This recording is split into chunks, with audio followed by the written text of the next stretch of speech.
Hola, familia. Soy Camille, la francesa que llegó a Chile pensando que venía a conocer un país más de Sudamérica y que ahora no sabe cómo explicarles a sus amigos en París que hay cosas de este país que simplemente no se entienden hasta que uno las vive. Y les voy a decir algo desde el principio. Hasta antes de este mundial, yo sabía muy poco del fútbol chileno. Sí, soy francesa. Obviamente crecí viendo fútbol. En Francia uno puede decir que no le gusta, pero tarde o temprano termina viendo una final, discutiendo sobre un árbitro o escuchando a alguien hablar de Mbappé, Zidane o de la selección. Pero Chile. Chile para mí era otra cosa. Sabía de Alexis Sánchez. Sabía de Arturo Vidal. Había visto imágenes de aquellas Copas América que todavía provocan discusiones cada vez que un argentino y un chileno se sientan en la misma mesa. Pero no entendía realmente qué significaba el fútbol para los chilenos.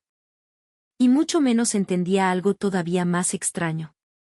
No entendía qué imagen tenía Chile fuera de Chile. Eso cambió una madrugada. Eran casi las 3 de la mañana cuando mi celular empezó a vibrar. Era un mensaje de Valentina, una amiga mexicana que vive en Guadalajara. Pensé que había ocurrido algo grave. Abrí el mensaje. Y decía: Camille, no vas a creer esto. Acá medio México está apoyando a Chile. Me quedé mirando la pantalla. ¿México apoyando a Chile? Le respondí. Pero no juegan contra ustedes la próxima semana. Me mandó 3 emojis riéndose y después escribió: Exactamente. Por eso es tan absurdo. Ahí se me quitó el sueño. Y cometí el error que todos cometemos cuando algo nos da curiosidad a las 3 de la mañana. Empecé a investigar. Un video me llevó a otro. Una publicación me llevó a un foro. Un comentario me llevó a una entrevista. Y mientras más buscaba, más rara se volvía la historia. Porque terminé descubriendo que esto ya no tenía que ver solamente con fútbol. Tenía que ver con Chile. Con la forma en que otros países estaban mirando a Chile. Y, sobre todo, con algo que me obligó a cuestionar muchas cosas que yo había aprendido creciendo en Europa. Yo nací en Francia. Durante toda mi infancia escuché una idea repetirse una y otra vez. Francia es un país desarrollado. Francia representa la libertad, la igualdad, los derechos humanos. Francia ayuda a países más pobres. Francia tiene una responsabilidad internacional. Cuando era niña veía reportajes de políticos franceses viajando a África, al Caribe o a América Latina. Aparecían abrazando niños, inaugurando pozos, entregando cajas, hablando de cooperación. Y yo pensaba: qué orgullosa estoy de mi país. Era fácil creerlo. Porque las imágenes eran perfectas. Demasiado perfectas. Años después empecé a notar algo que antes no veía. En muchas de esas misiones, la cámara llegaba antes que la ayuda. Primero estaba el fotógrafo. Después aparecía el político. Después venía el discurso. Después la foto con una familia. Y recién después uno se preguntaba qué había pasado realmente con la comunidad cuando las cámaras se iban. Una amiga mía en París, Elodie, me dijo una vez una frase bastante cruel. Me dijo: hay políticos europeos capaces de gastar más dinero en la placa con su nombre que en el proyecto que están inaugurando. Yo me reí. Pero me quedó dando vueltas. Después descubrí que no era solamente Francia. En Reino Unido existen organizaciones que hacen trabajos increíbles, no quiero generalizar, pero también hay una enorme industria de imagen alrededor de la cooperación internacional. Uno abre ciertos vídeos y los comentarios dicen: ¿harían esto si no existiera Instagram? En Alemania, un conocido que trabajó en proyectos internacionales me contó algo todavía más incómodo. En algunas actividades, el equipo de comunicaciones llega antes. Primero se decide dónde se va a poner la cámara. Después se decide cómo se va a hacer la actividad. Y yo pensé: ¿en qué momento ayudar dejó de ser solamente ayudar? No estoy diciendo que Europa no haga nada bueno. Sería ridículo. Hay miles de médicos, voluntarios, ingenieros y trabajadores europeos que realmente entregan su vida por otros. Pero existe una diferencia enorme entre ayudar y convertir la ayuda en marketing. Y durante mucho tiempo pensé que todos los países hacían más o menos lo mismo. Cuando llegué a Chile pensé, bueno, acá debe pasar igual. Si una empresa chilena ayuda a alguien, seguramente va a poner su logo gigante y subir 20 vídeos. Hasta que encontré una historia. Una historia que, supuestamente, no debía tener ninguna relación con el fútbol. Pero terminó explicándome por qué miles de extranjeros estaban gritando Chile, Chile, en un estadio. La historia ocurría en una zona rural de Oaxaca, México. Una comunidad indígena zapoteca ubicada en un lugar montañoso, de difícil acceso. No estamos hablando de un pueblo turístico. No estamos hablando de esos lugares que uno ve en Instagram con turistas tomando fotografías. Estamos hablando de familias que durante años tuvieron acceso limitado a servicios básicos. Había sectores donde la electricidad era inestable. La señal telefónica era mala. Llegar hasta ciertos puntos podía tomar horas. Y según relataban habitantes de la zona, años atrás comenzó a llegar un pequeño grupo de profesionales chilenos vinculados a proyectos médicos y de cooperación. Sin periodistas. Sin ceremonia. Sin una delegación de 20 personas con trajes. Médicos. Técnicos. Voluntarios. Personas. Eso fue lo primero que me llamó la atención. Porque cuando uno viene de Europa se acostumbra a que las misiones internacionales tengan nombre, campaña, hashtag, logo y documental. En este caso casi no encontré nada. Tuve que leer testimonios locales. Después aparecieron técnicos relacionados con proyectos de electrificación. Hubo aportes privados. Equipamiento. Instalaciones. Capacitación. Lo extraño era que nadie parecía demasiado preocupado de convertirlo en una gran historia nacional. No pusieron una bandera chilena gigantesca en la entrada del pueblo. No bautizaron la plaza con el nombre de un empresario.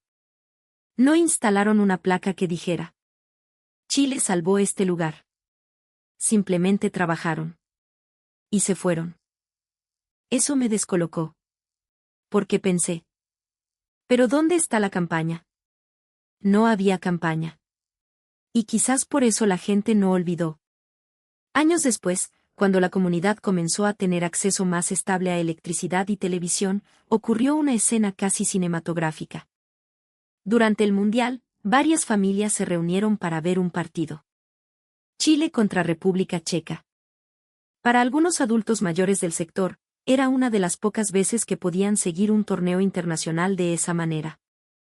¿Y saben a quién apoyaban? A Chile. No a México. A Chile. Cuando un periodista local les preguntó por qué, un hombre respondió algo que me dejó pensando. Dijo: cuando nadie venía, ellos vinieron. Eso es todo. No habló de geopolítica. No habló de tratados. No habló de diplomacia. Dijo: cuando nadie venía, ellos vinieron. ¿Se dan cuenta de la diferencia? Europa lleva décadas gastando millones en campañas de influencia internacional. Se contratan consultoras. Se diseñan estrategias. Se pagan anuncios. Se realizan eventos. Y a veces un grupo de personas que llegó sin cámaras logra algo que ningún ministerio puede comprar. Lealtad. Afecto. Memoria. Y después vi las imágenes del estadio. El partido se jugaba en Guadalajara. Había decenas de miles de personas. Muchísimos mexicanos. También chilenos que habían viajado desde Santiago, Valparaíso, Concepción, Antofagasta y distintos lugares del mundo. Al principio pensé que sería un público neutral. Hasta que comenzó el partido. La barra chilena empezó a cantar. Y de repente sectores completos del estadio mexicano empezaron a seguir el ritmo. Yo miraba el vídeo y pensaba: ¿qué estoy viendo? Parecía un partido de Chile en Santiago. Había mexicanos con camisetas rojas. Otros tenían banderas chilenas pintadas en la cara. Algunos gritaban, chi chi chi, le, con un entusiasmo que yo jamás habría esperado. Y entonces recordé algo. Chile debía enfrentar a México después. Es decir, esas mismas personas que esa noche apoyaban a Chile pronto iban a querer derrotarlo. Eso hace la escena todavía más interesante. Porque apoyar a un equipo que no compite contra ti es fácil. Pero sentir cariño por tu próximo rival. Eso es diferente. Ahí empecé a mirar el partido en serio. Era probablemente la primera vez que veía a la selección chilena sin hacerlo como espectadora completamente neutral. Y tengo que decir algo que seguramente va a generar discusión. Chile es un equipo extraño. No siempre es el más ordenado. No siempre es el más elegante. No siempre parece tener el control. A veces uno mira 10 minutos y piensa. Esto puede terminar muy mal.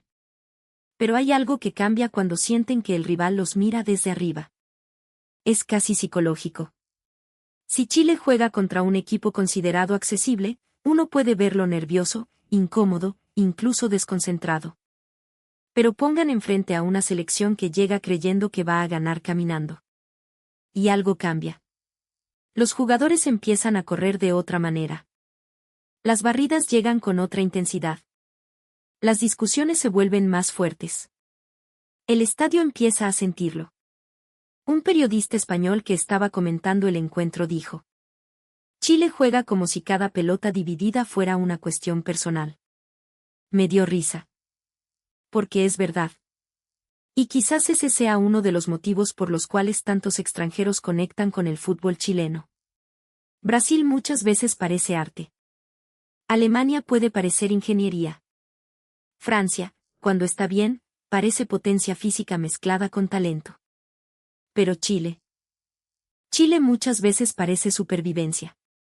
Y eso conecta con algo muy humano.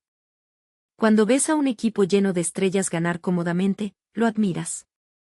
Cuando ves a un equipo sufrir, caer, levantarse y correr aunque parezca que ya no queda energía. Te identificas. Porque la mayoría de nosotros no vivimos como superestrellas. Vivimos cansados. Con problemas. Con cuentas. Con frustraciones. Con momentos en que sentimos que estamos perdiendo. Entonces vemos a 11 personas corriendo después del minuto 85 como si todavía fuera posible cambiarlo todo. Y pensamos. Quizás yo tampoco estoy acabado.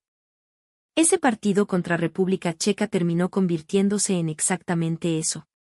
Un drama. Chile empezó sufriendo. Hubo momentos en que parecía que los europeos controlaban todo. En redes sociales comenzaron las bromas. Chile ya no es el Chile de antes. Se terminó la generación. Los europeos los van a pasar por encima. Y ahí apareció un jugador llamado Tomás Valdés. Un delantero joven.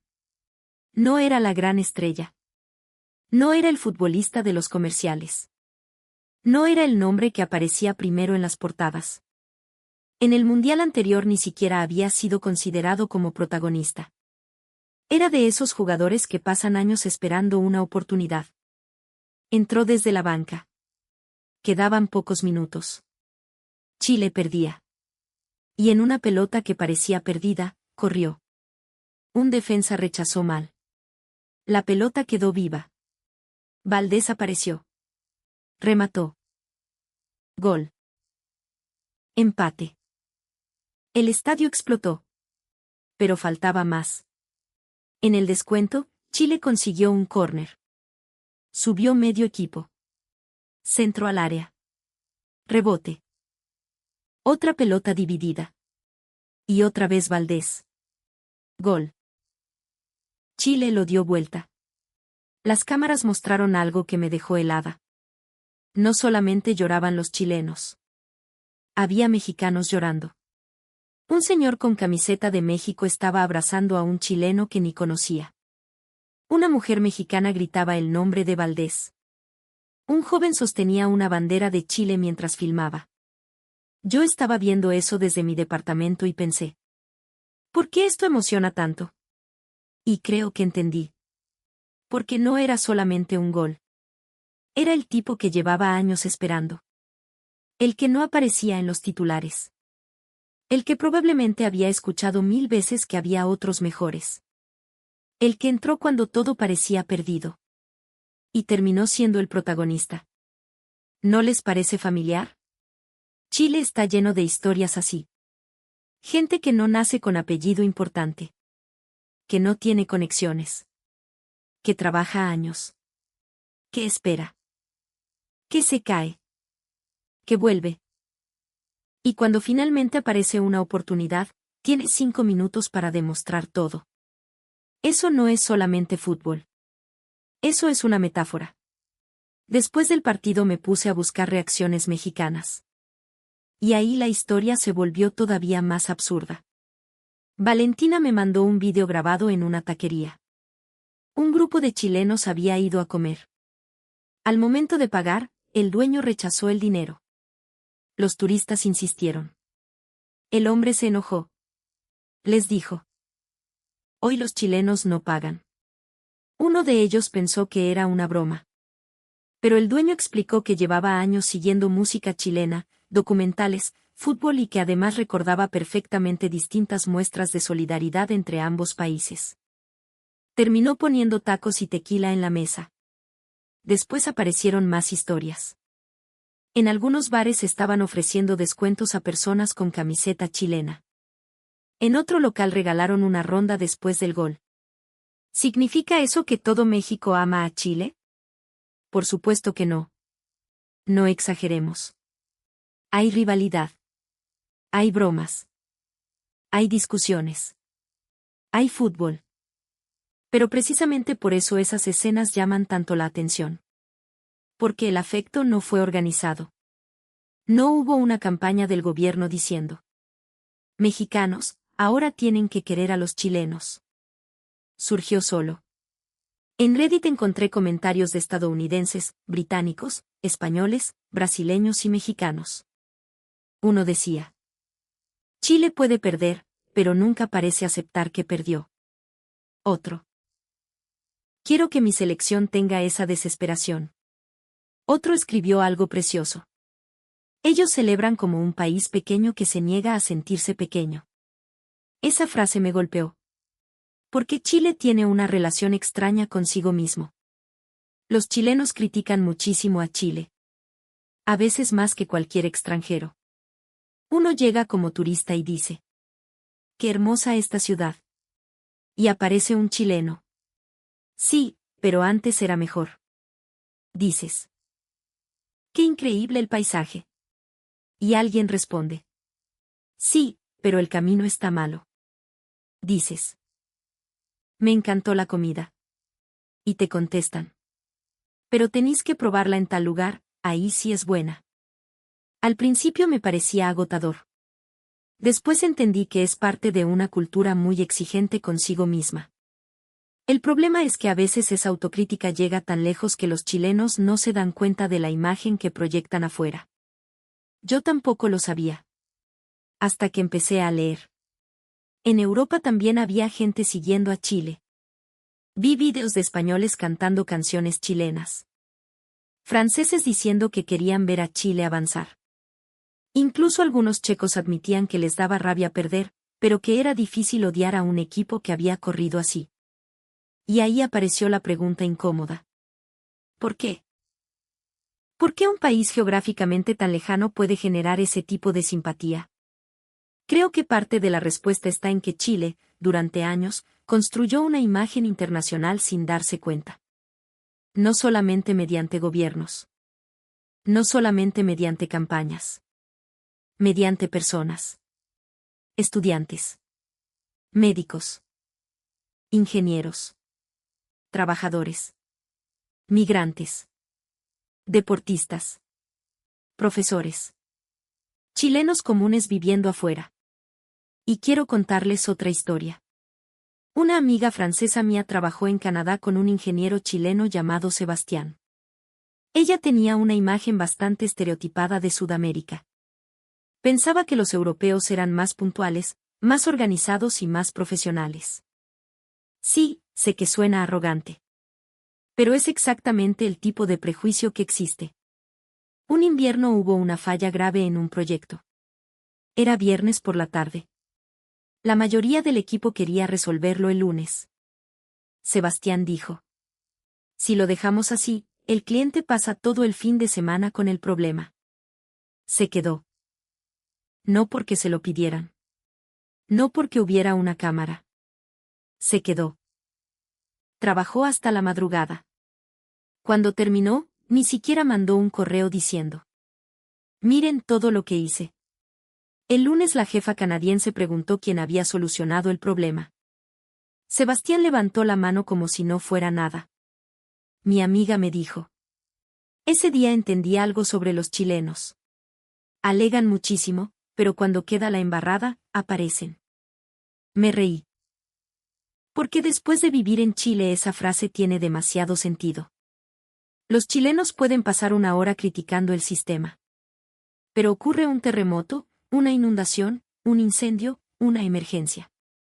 Y aparece una capacidad de reacción comunitaria que sorprende. Vecinos que no se hablaban se organizan. Personas cocinan. Otros transportan cosas. Se crean redes. Llega ayuda. No todo funciona. Hay problemas. Hay desorden. Hay aprovechadores también. Chile no es un cuento de hadas.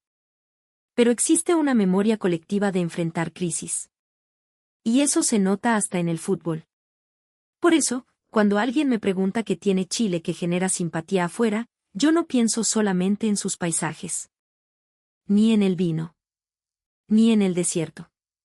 Ni en Patagonia. Pienso en esa mezcla rara de fragilidad y resistencia. Chile es un país que sabe que puede caer. Porque ha caído muchas veces. Terremotos. Crisis. Incendios. Problemas económicos. Divisiones políticas. Conflictos sociales. Pero también sabe que después tiene que levantarse. Y probablemente esa mentalidad sea la misma que un extranjero percibe cuando ve a un jugador chileno corriendo en el minuto 92. Para un espectador neutral, eso resulta magnético. Y aquí viene la parte polémica. Europa habla demasiado de sus valores. Chile habla demasiado poco de los suyos. En Francia estamos acostumbrados a declarar lo que somos. Somos republicanos. Somos universales. Somos solidarios. Somos democráticos. Somos esto. Somos aquello. Todo tiene un discurso. Todo tiene una declaración. Todo tiene una conferencia. En Chile muchas cosas simplemente ocurren. A veces incluso de manera desordenada. Un grupo ayuda. Un vecino organiza. Un médico viaja. Una empresa dona equipos. Un profesor se queda después de hora. Y nadie construye una narrativa nacional alrededor de eso. ¿Saben cuál es el problema? Que cuando un país no cuenta sus propias historias, otros terminan definiéndolo. Por eso todavía hay europeos que imaginan Chile como un lugar lejano, pobre, casi exótico. Personas que creen que Santiago es una ciudad pequeña. Que piensan que toda Sudamérica es igual. Que se sorprenden cuando ven infraestructura moderna. Que llegan esperando caos permanente. Lo he visto personalmente. Una amiga alemana vino a Santiago. Durante el trayecto desde el aeropuerto miraba por la ventana en silencio. Después dijo: yo no imaginaba esto. Le pregunté: ¿qué imaginabas? Se puso incómoda. Finalmente respondió: algo mucho menos desarrollado. Ahí está. Ese prejuicio existe. Pero lo interesante es lo que ocurre después. El extranjero empieza a descubrir contradicciones. Sí, hay problemas. Sí, hay desigualdad. Sí, hay barrios complicados. Sí, hay cosas que frustran incluso a los propios chilenos. Pero al mismo tiempo hay universidades reconocidas. Empresas competitivas. Investigación científica. Observatorios. Energía renovable. Puertos. tecnología, cultura, literatura, arquitectura. Y, sobre todo, una sociedad muchísimo más compleja de lo que muchos imaginaron antes de llegar. Eso mismo ocurrió con el Mundial. Algunos extranjeros llegaron pensando: Chile es un equipo sudamericano más. Después del primer partido empezaron a preguntar: ¿cuándo vuelve a jugar Chile? No porque necesariamente pensaran que iba a ser campeón, sino porque era entretenido verlo. Porque había tensión. Porque había emoción. Porque nunca parecía completamente terminado. Valentina me llamó después de la victoria. Me dijo: Camille, mañana voy a comprar una camiseta de Chile. Le respondí: pero ustedes juegan contra Chile.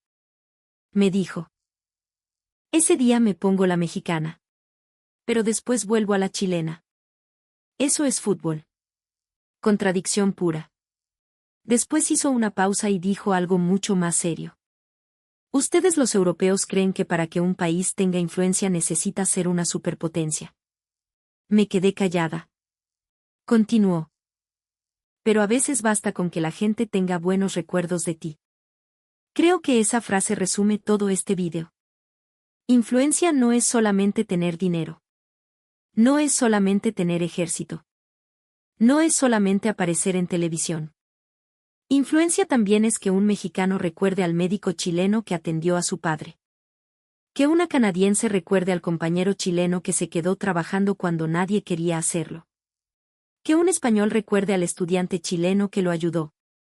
Que un alemán viaje a Chile, llegue con prejuicios y se vaya diciendo: esto no era lo que me habían contado. Eso crea algo que no se compra. Confianza. Y por supuesto sé que habrá personas escuchándome y diciendo: Camille, estás idealizando Chile. No. Y quiero dejarlo clarísimo. Chile tiene problemas enormes. La delincuencia preocupa. El costo de vida preocupa. Las pensiones generan debate. La salud tiene desigualdades. La educación también. Hay desconfianza política. Hay rabia. Hay frustración. Hay gente que trabaja muchísimo y siente que no avanza. No estoy diciendo que Chile sea perfecto. Los países perfectos no existen. Estoy diciendo otra cosa. Estoy diciendo que a veces los habitantes de un país conocen tan bien sus problemas que dejan de ver sus fortalezas. Y ahí tiene que venir alguien de afuera para mostrarles el espejo. A mí me pasó con Francia. Yo crecí pensando que Francia era el centro cultural del mundo. Después viajé. Conocí otros países. Escuché críticas. Y descubrí que muchas cosas que nosotros considerábamos admirables podían parecer arrogantes desde afuera. Con Chile ocurrió al revés. Llegué pensando que era simplemente otro país interesante de Sudamérica. Y terminé descubriendo que tenía una imagen internacional mucho más positiva de lo que muchos chilenos creen. Elodie, mi amiga de París, se burló de mí cuando se lo conté. Me dijo: Camille, te estás volviendo demasiado chilena. Le respondí: no. Justamente porque sigo siendo francesa noto cosas que ustedes no ven. Entonces le conté la historia de Oaxaca. Le conté lo del estadio. Le mostré los vídeos. Le mostré comentarios de extranjeros. Estuvo un rato en silencio. Después dijo: entonces Chile entendió algo que nosotros olvidamos. Le pregunté: ¿qué cosa? Respondió: si haces algo bueno y después pasas 20 minutos hablando de lo bueno que eres, la gente empieza a sospechar. Eso fue exactamente lo que yo estaba intentando explicar. Chile tiene otra dificultad. A veces hace algo bueno y después pasa 20 minutos diciendo que fue pura suerte. Ese es el extremo contrario. Un chileno recibe un premio internacional. Ya, pero tampoco es para tanto. Una empresa chilena logra algo afuera. Seguro fue porque tuvieron contactos. Un deportista gana. Pero veamos qué hace la próxima. Un científico destaca. Sí, pero trabaja afuera. Por favor. ¿Se dan cuenta? Tal vez sea hora de encontrar un punto medio entre la arrogancia europea y la autocrítica chilena. No hace falta decir que Chile es el mejor país del mundo. No lo es. Ningún país lo es. Pero tampoco hace falta pedir disculpas cada vez que algo sale bien. Esa noche, mientras veía nuevamente el gol de Tomás Valdés, entendí algo. El estadio estaba lleno de gente que no había nacido en Chile. Mexicanos. Franceses. Españoles. Estadounidenses. Personas de distintos lugares. Y por 90 minutos estaban emocionalmente conectados con un país angosto al otro extremo del continente. Eso es increíble. No porque sea Chile. Sería increíble si ocurriera con cualquier país. Pero en este caso ocurrió porque había una historia detrás. No era solamente fútbol. Era memoria. Era identificación. Era afecto acumulado. Y cuando Valdés convirtió ese gol, probablemente cada persona celebró algo distinto. El chileno celebró a su selección. El mexicano celebró al equipo que le cayó bien. El extranjero neutral celebró una remontada imposible. El trabajador frustrado celebró al suplente que finalmente tuvo su oportunidad. La persona que estaba pasando un mal momento vio a alguien demostrar que todavía se puede dar vuelta a un partido. Por eso el deporte es tan poderoso. Porque 11 personas persiguiendo una pelota pueden terminar representando cosas que ni ellas mismas planearon representar. Y Chile, quizás sin proponérselo, terminó mostrando una versión de sí mismo que muchos extranjeros no conocían. Una versión peleadora. Solidaria. Desordenada a veces. Intensa. Autocrítica.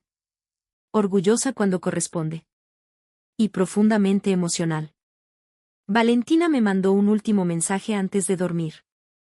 Decía: los chilenos no tienen idea de cuánta gente los está mirando. Creo que tiene razón. Ustedes probablemente están demasiado ocupados discutiendo entre ustedes. Sobre política. Sobre fútbol. Sobre precios. Sobre Santiago contra regiones.